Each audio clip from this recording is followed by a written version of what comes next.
Hey, it's Wally, and I just want to thank so many people, our potties, the people that listen to the radio station, for partnering together to make a difference in the lives of Ukrainian refugees. This thing over there is a mess. We're entering the 5th month of this, and it's just heartbreaking to see what people are going through and how they're having to live.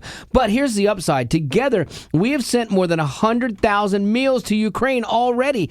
These meals are being distributed by 3,500 pastors who are risking their lives every day to minister to these families and get them the food that they need. So if you've given, thank you so much. Now, we're down to the last couple weeks of the month, and how cool would it be to up the ante here and send another 50,000 meals by the end of July? I know it sounds like a lot, but at 25 cents a meal, that's not a lot, and a little bit from each of us can go a long way. I know I've already done my part because I'm never going to ask you to do something I won't do, but think about it. $100 sends 400 meals, and then if you roll that out and do $500 or $1,000 gift, imagine the impact that you're having. So if you want to get involved, you've seen all the hardship and the heartache and thought, man, I wish there was something I could do. This is something you can do. Just join us by texting Wally to 91999. That's Wally to 91999. And the cool part of this is, man, you get to be the answer to a mom's prayer as she's wondering how she's going to feed her children. Again, text the word Wally to 91999. Welcome to the Wally Show Aftercast, the Thursday edition of this here bad boy, and thank you so much for being a potty. I just want to give a PSA, to everyone. So Wally we got McDonald's for breakfast this morning. It was my treat. I would like to add, and I'm regretting it. Yeah, because I got Wally what he loves from McDonald's, a large Coke, no ice, for $1, just $1 of goodness. At this point, the only place that we can order food from that won't cause that is Chick-fil-A, because he just gets a lemonade. Yeah, it doesn't have the same effect. I know, and that might make it number one in my book because he's been sipping on that Coke for a while, and I thought coffee. You on coffee is pretty rough, but you on Coke is pretty much one and the same. Coffee is much quicker. The coffee kicks in, and I'm like, like faster. Mm-hmm. And the Coke, I've been nursing this for a while, and it kind of kicked in a little bit late, a little slow it was today. Like 8 a.m. Right. And now. But now I'm like, I'm good to go. But I can tell you by the end of the Aftercast, I'm going to hit that hole, that sugar hole. Just in time. Yeah. Crash. Yeah, because we're going out today. A winner of a contest is in town. And so we're going to this place called Loveless Cafe, which is a really cool, like Nashville trendy place that you take people to when they're in from out of town. Mm-hmm. Not trendy, but like home cooking. And it'll be fun. So we're all looking forward to that today. But yeah, so I'm starting to wear off. I'm starting to feel it. Yeah, I can't tell. No, take another sip. No, that's true. Thank you, Gavin, for reminding me. Keep going. Don't gargle. So good. Okay. Thank you. I have to talk about this. I went to see a movie the other day. Gavin was just trying to decide what he was going to see, and I went to see a movie. My wife gave me the options between Minions and Mrs. Harris Goes to Paris. I chose Mrs. Harris Goes to Paris. I made the choice. And you might think, why? Why would you do this? As a man, why would you choose this movie? I have to tell you, this movie had so much heart, and it was so tender. I loved it. I loved every second of it. How many times did you get emotional? A couple. Like there was 2 moments where I had tears in my eyes, for sure. Can I ask a question? Yeah. Did she get the dress? I'm not going to tell you. I'm not going to tell you because it would ruin the whole movie. It like a spoiler alert. No, I'm not going to do that. But it is so good. Even though, because then you're thinking, okay, this whole movie centers around her getting a dress. Like, how exciting is this? But it's all the subtleties and the subcontext of why she wants this, and it's a woman not feeling like she's seen, and I feel that way as a fellow woman. So like it was. I mean, honestly, it was just. It got you in your feels. Yeah, it was just a feel-good, wholesome movie that I just enjoyed. I was like, I walked out of there. My wife and I, both of us walked out of there, and we're like, when was the last time you walked out of a movie just feeling good? Like, it was like, oh my gosh, it ended like it should. They just did such a good job with it. You're rooting for all of these characters. There's so many kind people in it. And from a serious side of this too, Like, you guys have heard me talk about, like, the agenda of Disney or LGBTQ, how it's forced into every movie, and you have to, it has to be represented, and you have to not only accept what we do, but celebrate us, And this movie, like, so anytime you have a love story that's happening anymore with modern movies, they're like, so it's a heterosexual love story, but you know what? We've got to have the gay couple too represented somewhere in there. And this movie didn't do that. And I was so happy about that because not even from just my personal stance and my beliefs, but from a storytelling standpoint, it didn't get distracted. It stayed on point. And it was like, oh, it's okay to have a heterosexual relationship. Yay! Like, let's celebrate that, because we celebrate all the other nonsense. And so it was so nice to actually just have a good story told and not be distracted by political agenda, And that's what made the movie so successful in my book. Sweet. You know what? Your rants when you're on caffeine, definitely shorter. They're shorter, but not because it's less words. Yeah. There's just more words per minute, but a lot. Yeah, you probably say the similar amount of like rant, quicker, but it's just quicker. You didn't like stumble, you didn't fumble through that. Yeah. And I'm so glad that it got you in your feels. It was good. It was a tender moment. It was good. Would you buy it? I don't ever buy movies. Would you watch it again? Yeah, like if it came on TV, like I wouldn't go to the theater to see it again. I don't do that with movies. But if it came on TV, absolutely, I'd see it. When it streams, I'll watch it again. When you wanted like a good cry. Yes, when I'm feeling like I'm just not seen. I just need to have a good cry, Me and Mrs. Harris are like, I know. Peas in a pod. I'm telling you, man, that and the lady that plays her is great, and like all of the other people around her are great. Maybe that's what you should go see, Gavin. I know. Instead of Nope, a scary alien weird movie. Which is not going to leave us feeling good. Man, you're not going to feel good at all after that. This one, you'll walk out of there, and especially you'll probably melt. If you did. If I got touched, you'll just be a puddle. But you'll like it. It's good. Anywho. All right, here's some of the other stuff. The Fed is raising interest rates again. Yay! Oh, gosh. So why are they doing this, and how does this affect you? You see all these stories. I actually wanted to talk about it because it could play into something that you're planning to do. Betty, this could affect you as well. No. Gavin, no, it could be actually a good thing for you maybe. So for a while we've been in this spending spree in our economy, but the supply of goods was low, and that's what caused prices and inflation to go up, because it's supply and demand. It's basic economics. If you have less supply, the demand is going to go up. And so then people are overpaying for things. Look at cars. Cars, you were paying $5,000 plus over. Look at houses. You were paying $40,000, $50,000, $100,000 over what people were asking. That's not sustainable. No. You can't have a starter home for people that is $500,000. And that's what was happening. And so that's the thing about this. That's why the Fed raised the interest rate, was to cool off the economy, and more than that, to cool off the spending. Because what was happening is it was outpricing people of their homes. See, people that planned for this or just were wealthy, it's not that big of a deal to them. But the average American, this made a big difference because they couldn't even compete for the houses that were on the market. I've seen it already change. I still watch the real estate market a lot, and so I've watched it change where houses now, they'll put them up. They're still overpricing them in our area, and they'll put them up, and then they're up for a day, and where they don't get any offers, they drop them $40,000 the next day. Whoa. Like that. I've seen it happen this last week especially. I've seen it happen 10 times, and so that's good news for people that want to get their first home. Yeah. Now, see, there's a trade-off, because as the Fed raises the interest rates, it's going to cost you more per month for that house. But here's what happens.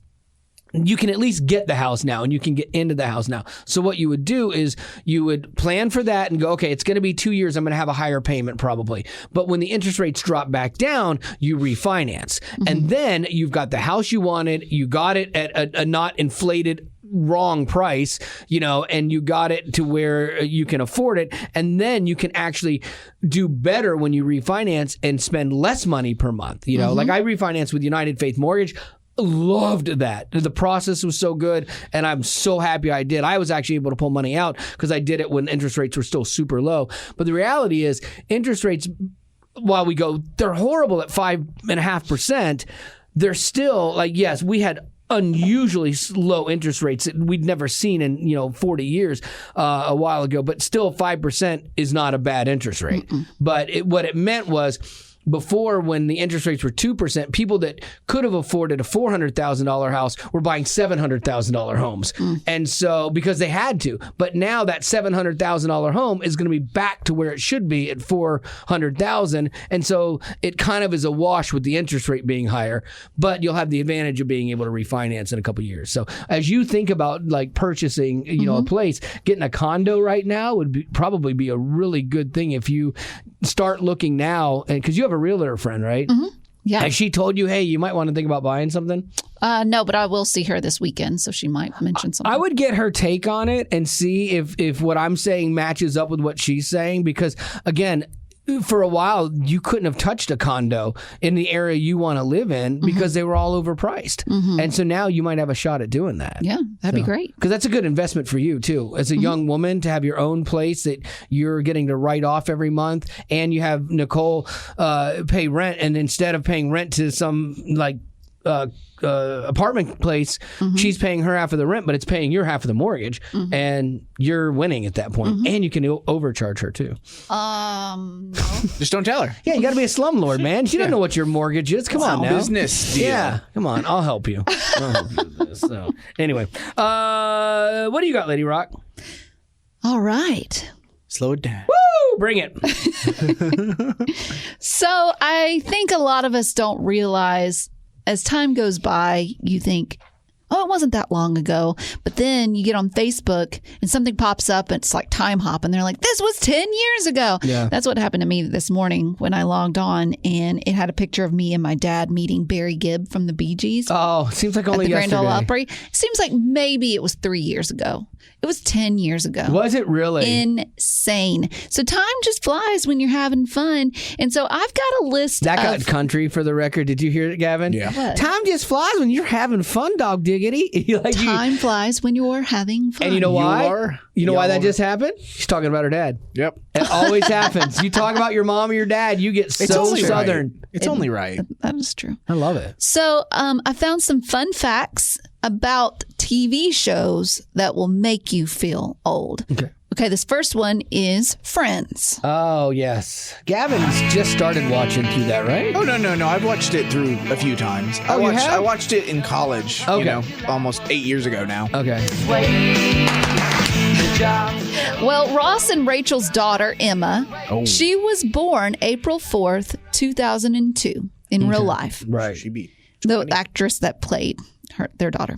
The girl, she is now older than Olivia Rodrigo. Do you know who Olivia Rodrigo is? She's like this pop princess who's 18 or 19. She did like the driver's license song. Yeah. A lot of her stuff went as like TikTok sounds. About me. Yeah. Was she the one that was, you look happy and healthy? Yeah. Yes. That's her. Okay, yeah. Yes. Well, she's 18, 19. Right. So they're saying now, Ross and Rachel, had that been like a real couple, they would have had a daughter now that's older than Olivia Rodrigo. That's a long time ago. I forget Friends, like when I was watching that, because I watched it. It was one of those shows that it was part of culture and you watched it every week, and now that's what's so weird about things now, like streaming everything. Before, everyone had the same experience. You watched the show on the same night, you talk about it the next day, and there was a cool thing about that. But the way we consume TV now, everyone's watching it whenever they're binging it, and then you're like, don't tell me anything. That's true, but I will say Twitter is a fun place to go when you're watching or streaming a show. Sure. Because no matter what time, it may be, like, for instance, me and Nick Nack are moving through Survivor, and it's a couple of seasons back. But if I go on Twitter and I look up certain hashtags, I can see where people are tweeting about it. Yeah. And it's hilarious. Yeah. Like shows like The Bachelor, those are actually fun to watch with Twitter because people are just like brutal in them. Yes, it's so funny. Our next one is Full House, which premiered in 1987. Whoa. Wow.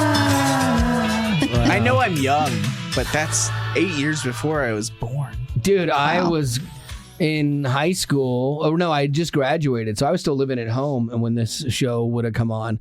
Well, at the time, John Stamos was 24. That seems incomprehensible to me. Like, you look at John Stamos, and he always looked like an adult, like an older adult. No. I felt that because I would have been close to his age when he was on this show, and I felt like I looked like a child. And I'm like, oh, wow, he's got to be in his 30s or something like that. How old were you in 87? 87, I would have been 19. And he was 24, so he was 5 years older than you. Yeah, and he seemed like he was 35 at that time. I swear, and so did Dave Coulier. Yeah, well, Dave Coulier, he was 28 at the time. Bob Saget was 31. He's old. Yeah, he's always been old. But if you think about it, 24, 28, and 31, they're playing uncles and dads that's to true. These little girls. And maybe that's why, too, because like in my frame of reference, Uncle was an old person, you know, and Uncle Jesse and Uncle Joey, but they're my daughter's age. My daughter's 23. She'll be 24 this year. Like that, and they seem so much... She could be playing an aunt in a TV show. They seem so much more mature than her. like she seems like she knows nothing. Well, now the Tanner girls are all older than all of those people now. So I guess, what is it, Fuller House? Yes. Yeah. So their ages that they are in real life. The Olsen twins? The Olsen twins, they're 36. Are they really? 36 years old. I'll tell you this, and I because you're 36. Well, I'm not, but yes. You're 37. Yes. That's right. You'll always be 36 to me. No, I want to be 26. Younger, 25.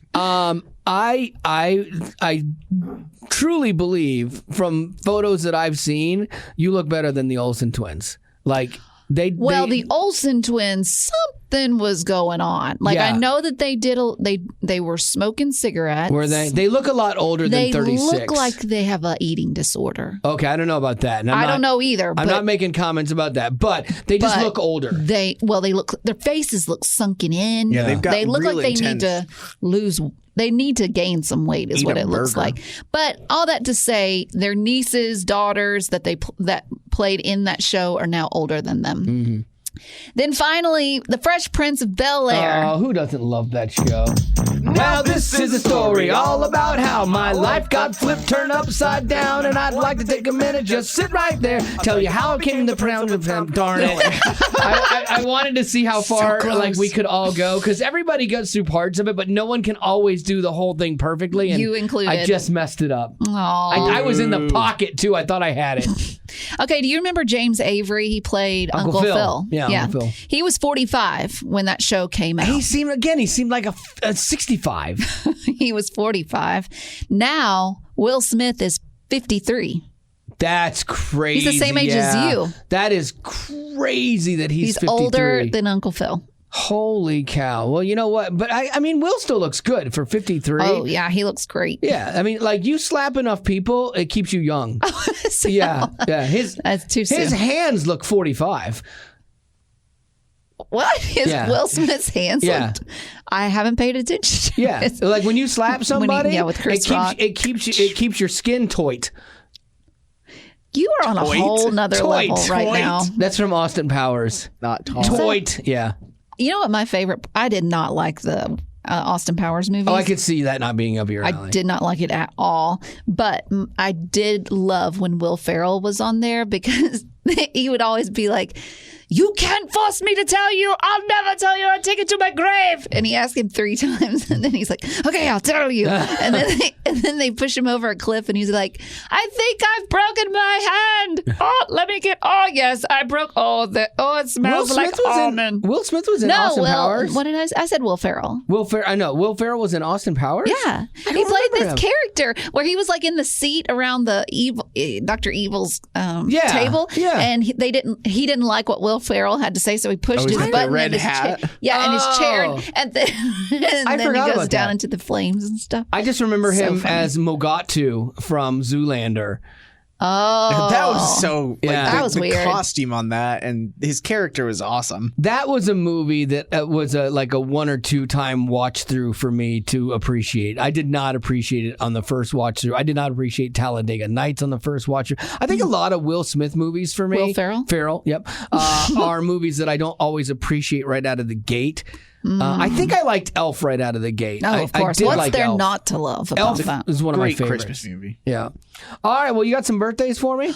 I do. Let's go. Do it. Let's do some birthdays. Ashley got in a late birthday, but it's for Grandma Ann. Happy birthday, Grandma Ann. Grandma Ann she is said, the best. Forgot to put in the request in time, but I know that Grandma would love to hear this shout out. She's currently recovering from an emergency surgery, but she is recovering quickly for an 85-year-old. Wow. So a little song here. Grandma Ann is the best.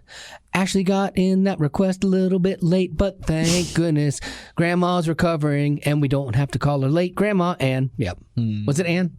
Yeah. Got it. Nailed it. Happy birthday. Let's see. Jordan. Oh, this is appropriate. If you were slapped by a celebrity, which one do you hope it would be? The Rock. No, you don't want to be slapped by him. That would hurt. That's potentially like life ending. Yeah, but see, this is where you guys don't think the way I do. If you survive it, you got slapped by The Rock and you got back up and you survived it. You're like, I mean, like you get slapped by Chris Rock, everyone expects you're going to be fine. You get slapped by Will Smith. Yeah, after seeing him slap Chris Rock and survive, you're like, that's fine. But The Rock, you're like, wow, you are tough. Is he putting the full weight? Is he Will Smithing you? Like he winds up and then smacks you? Yeah. Let's go by that standard. Yeah, Betty White. Go with Betty White. I would love Betty White to slap me just because like it'd be so out of character for her. Everybody loved Betty White and like just have her haul off and drill you. What's the name of that guy? He had eyes that kind of bugged out. Steve Buscemi. Yes. Steve Buscemi. That's so good. It's so great that you just have to say eyes that bugged out, like Steve Buscemi. Yes, that's who I would choose. Crazy eyes. I really like him. Yeah, he was in that Billy Madison too, where he's making the hit list. Yeah. For that, and he marks his name off. Oh yeah, man, am I glad I called that guy. Gavin, who would you want to be slapped by? I think I'd want to see how much power Dolly Parton still has in her forceful. Yeah, because she's up there. She's a little old. Yeah, but she's got those nails. I know that would be the scary part. It's like, would I rather be wrecked by Dwayne "The Rock" Johnson or maybe slashed by Dolly Parton? I think I'd rather be. Well, Dolly would never hit you though. No, she wouldn't. She would not. But she also, would not. y'all have in your favor beards. Yes, and so that would help cushion a little bit.